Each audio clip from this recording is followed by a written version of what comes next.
Traveling Nurse Lex is a white woman with 500,000 followers on Instagram, and she portrays herself as an ally. She's not, and women like her divide movements and keep the status quo in power. She has created a ton of chaos here in LA and been messing with our mayoral race, weaponizing the internet against progressive candidate Rae Huang, the only progressive candidate running. But last week, Lex did something careless and dangerous, so I'm gonna use this as a teaching moment for anyone who considers themselves an ally. Last week, she posted this. Lex has openly been campaigning for Nithya Raman. And so last week, someone DM'd her, filmed the police's video calling out current councilwoman and mayoral candidate, Nithya Raman, to stand with the victim of a brutal sexual assault instead of the LAPD by calling for charges to be filed against the victim's rapist, an LAPD officer who, despite the mountains of evidence, was allowed to quietly retire. And Lex took this opportunity to, in her words, display absolute fucking garbage behavior. Film the Police is a local activist here in LA who is fearless when it comes to confronting local elected officials, including the chief of police, the mayor. We're lucky to have someone like him who's willing to put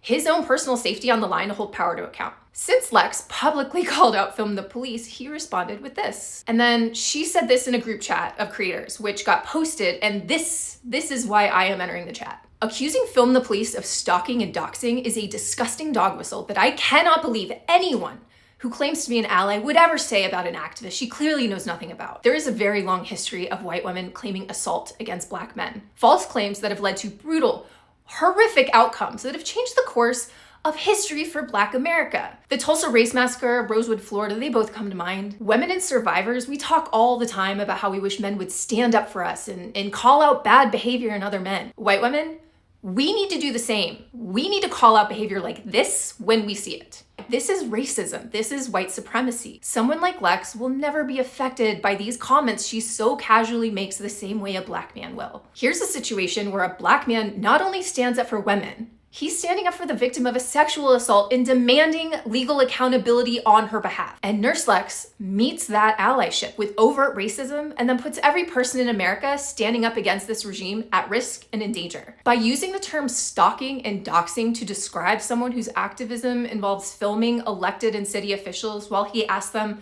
very appropriate questions that he has a First Amendment right to do, this white woman who has platformed herself as a progressive voice just aligned herself with the current White House and the policies she supposedly stands against. If she weren't so wrapped up in her own privilege, maybe she'd see that. This administration is trying to claim that filming, that documenting, is stalking and doxing. She just agreed with them. This is one of the many reasons why white women should not be leading this movement. But you damn well better believe we should be right up front, protecting those who are doing the actual work.